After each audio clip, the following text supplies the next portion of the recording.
আপনি একটি মেয়ে যে কোনো একটি ছেলের সাথে আপনার বিবাহ হলো, তখন হচ্ছে নিকাহনামা বা কাবিননামা আমরা যেটাকে বলে থাকি, সেটাতে দেনমোহরের পরিমাণ লেখা হয়। এই ক্ষেত্রে অনেক ছেলে একটু কৌশল অবলম্বন করে থাকে, কাজীকে বা বিয়ে রেজিস্ট্রি যেখানে হচ্ছে তাকে ম্যানেজ করে এরকমটা অনেক সময় করে থাকে যে আপনি দেখলেন যে 10,000 টাকা লেখা হয়েছে, সেখানে একটা শূন্য বাড়াইলে কিন্তু 1 লক্ষ হয়ে যায়।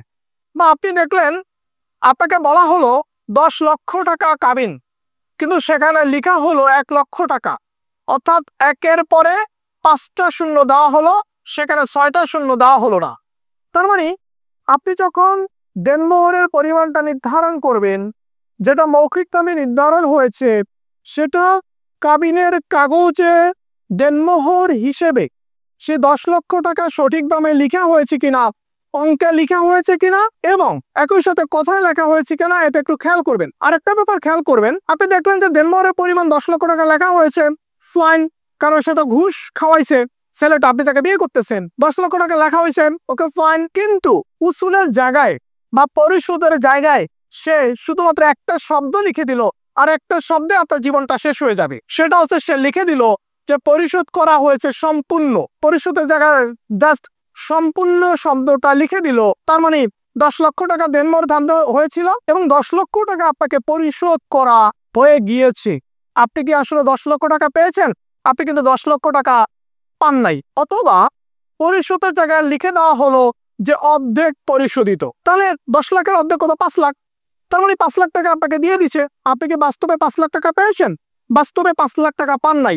অনেক সময় বিয়ে যখন রেজিস্ট্রি হয়, তখন ছেলে পক্ষ এই ধরনের বাটপারি করে থাকে। এই ব্যাপারে আপনারা যারা মেয়ে আছেন সতর্ক থাকবেন। আরেকটা বিষয়, আপনার সাথে আজকে বিয়ে হলো, বিয়ের পরে আপনার কাছে যৌতুক চাওয়া হলো, বিয়ের পরে আপনি যৌতুক দেন না, এই কারণে আপনাকে শারীরিক এবং মানসিকভাবে আঘাত করা হলো। আপনি এখন মামলা করতে যাবেন, আপনি যৌতুক মামলা করবেন, নারী নির্যাতন মামলা করবেন, দেনমোহরের মামলা করবেন, ভরণ পোষণের মামলা করবেন। আপনি স্বামীর বিরুদ্ধে যে যে মামলাগুলো করতে পারেন বা স্বামীর পরিবারের বিরুদ্ধে যে যে মামলাগুলো করতে পারেন, এই মামলাগুলো করতে আপনি যাবেন। এই মামলাগুলো করতে গেলে আপনার মূল নিকাহনামা বা মূল কাবিননামা এটা কিন্তু লাগবে। বিয়ের পরে অবশ্যই আমি মেয়েদেরকে বলবো যে আপনি যখন ঘরের স্ত্রী হিসেবে যাবেন একজনের কাছ থেকে একজনের কাছে, তখন অবশ্যই আপনি কাবিননামাটা আপনার কাছে রাখবেন। কারণ এই কাবিননামা আটকিয়ে রেখে স্বামীরা দিনের পর দিন আপনাকে যৌক্তিক কারণে মামলা থেকে বিরত রাখে। আপনি কিন্তু মামলা যেতে পারতেছেন, আপনি যৌতুক মামলা করবেন, নারী নির্যাতন মামলা করবেন, আপনি কিন্তু যেতে পারতেছেন। ইভেন আপনার যে হক, শরীয়তের যে বিধান অনুসারে কাবিনের টাকা বা দেনমোহরের টাকার প্রতি আপনার হক, আপনি কিন্তু সেটাও কিন্তু আদায় করতে গিয়ে হিমশিম খাবেন।